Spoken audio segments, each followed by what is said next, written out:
আসসালামু আলাইকুম everyone. Recently টিকটকে এই মিউজিকটি ট্রেন্ডিংয়ে আছে। আজকে আমাদের ভিডিওর মাধ্যমে আপনি শিখতে পারবেন খুব সহজেই ট্রেন্ডিং মিউজিক দিয়ে কীভাবে ভিডিও এডিট করতে হয়। আমাদের ভিডিওটি এডিট করতে হলে প্রয়োজন হবে আমাদের জনপ্রিয় এডিটিং অ্যাপ ক্যাপকাট অ্যাপ্লিকেশন। সেকেন্ডে প্রয়োজন হবে 12 সেকেন্ডের ভিডিও ক্লিপস। থার্ডে প্রয়োজন হবে 8 সেকেন্ডের ভিডিও ওভারলে এবং ট্রেন্ডিং মিউজিক। এই সকল ডাউনলোড লিঙ্ক ভিডিওর ডিসক্রিপশন বক্সে প্রোভাইড করা থাকবে। তো কথা না বাড়িয়ে ভিডিওটি শুরু করা যাক। ফার্স্টে আপনারা ক্যাপকাট অ্যাপ্লিকেশনটা ওপেন করবেন, তারপর এখান থেকে নিউ প্রজেক্টে ক্লিক করবেন। তারপরে আমার ভিডিওর ডিসক্রিপশন বক্স থেকে ডাউনলোড করা ভিডিও ক্লিপসটি সিলেক্ট করবেন, তারপরে এখান থেকে এডিটে ক্লিক করবেন। তবে ভিডিও ক্লিপসের লেয়ারের লাস্টে চলে আসবেন, ক্যাপকাট অ্যাপ্লিকেশনের ওয়াটারমার্কটি ডিলিট করে দিবেন। প্লাস আইকনে ক্লিক করবেন, আপনাদের পছন্দের 16টি ছবি সিলেক্ট করবেন।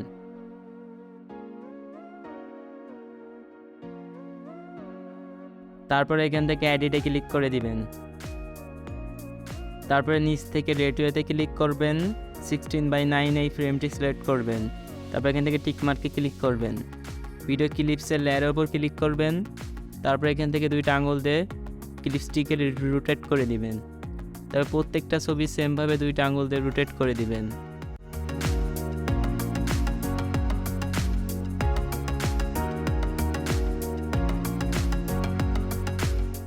প্রত্যেকটা ছবি রোটেট করা হয়ে গেলে এবার আমাদেরকে মিউজিক অ্যাড করে নিতে হবে। সেজন্য ভিডিওর ফার্স্টে চলে আসবেন, এডিট অডিওতে ক্লিক করবেন, এক্সট্রাডে ক্লিক করবেন। আমার ভিডিওর ডিসক্রিপশন বক্স থেকে ডাউনলোড করা মিউজিকটি সিলেক্ট করবেন। এখান থেকে ইম্পোর্ট সাউন্ড অনলিতে ক্লিক করবেন। তারপর এখান থেকে মিউজিকটি ইম্পোর্ট হয়ে গেলে আপনাদের ছবি ডুরেশন অ্যাড করতে হবে। তো ছবি ডুরেশন অ্যাড করার জন্য ছবির লেয়ারের উপর ক্লিক করবেন। তবে প্রত্যেকটা ছবি 0.5 সেকেন্ড করে রাখবেন।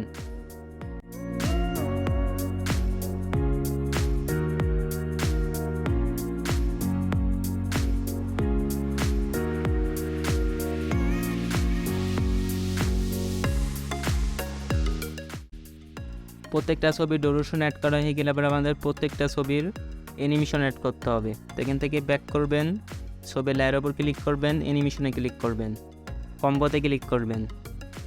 প্রত্যেকটা ছবিতে পেন্ডুলাম 2 অ্যানিমেশনটা অ্যাড করবেন।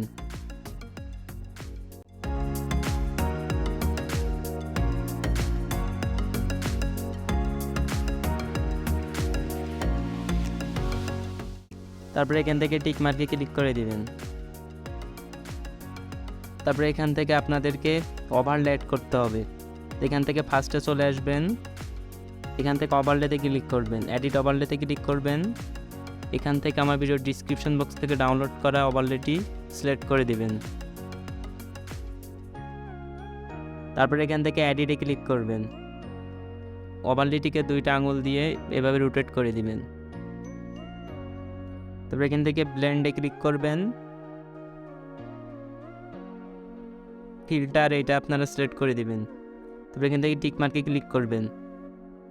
এখান থেকে আমাদেরকে ট্রানজ্যাকশন অ্যাড করতে হবে। ট্রানজ্যাকশন অ্যাড করার জন্য ট্রানজ্যাকশন লগোর উপর ক্লিক করবেন, ক্যামেরাতে ক্লিক করবেন, পুল ইন এই ট্রানজ্যাকশনটি অ্যাড করবেন। তারপরে এখান থেকে অ্যাপ্লাই টু অলে ক্লিক করে দিবেন। তারপর এখান থেকে টিক মার্কে ক্লিক করে দিবেন। তো এখান থেকে আমাদের ভিডিওটাকে এক্সপোর্ট করে নিতে হবে। তো ভিডিওটা এক্সপোর্ট করার জন্য এখান থেকে রেজোলিউশন থেকে ফ্রেম রেটটা ফুল করবেন, দেন ভিডিওটাকে এক্সপোর্ট করে নেবেন। আপনাদের ভিডিওটা এক্সপোর্ট হয়ে গেলে আপনারা আবার ক্যাপকাট অ্যাপ্লিকেশনটা ওপেন করবেন। তারপরে এখান থেকে নিউ প্রজেক্টে ক্লিক করবেন। মাত্র যে ভিডিওটি এক্সপোর্ট করলেন সেই ভিডিওটি সিলেক্ট করবেন। তারপরে এখান থেকে এডিটে ক্লিক করবেন, নিচ থেকে রেডিওতে ক্লিক করবেন। এখান থেকে 9:16 ফ্রেমটি সিলেক্ট করবেন। তারপরে এখান থেকে টিক মার্কে ক্লিক করে দিবেন। ভিডিও লেয়ারের উপর ক্লিক করবেন, দুইটা আঙুলে ভিডিওর লেয়ারটি সোজা করে দিবেন। তো আমাদের ভিডিও এডিটিং কমপ্লিট। তো ভিডিওটাকে এক্সপোর্ট করে নিতে হবে। তো এই ভিডিওটি এক্সপোর্ট করার আগে ক্যাপকাট অ্যাপ্লিকেশনের ওয়াটারমার্কটি ডিলিট করে দিবেন। তারপরে এখান থেকে রেজোলিউশন থেকে ফ্রেম রেটটা ফুল করে দিবেন, এখান থেকে ভিডিওটাকে এক্সপোর্ট করে নেবেন। তো কিছু সেকেন্ডের মধ্যে ভিডিওটি আপনাদের গ্যালারিতে সেভ হয়ে যাবে।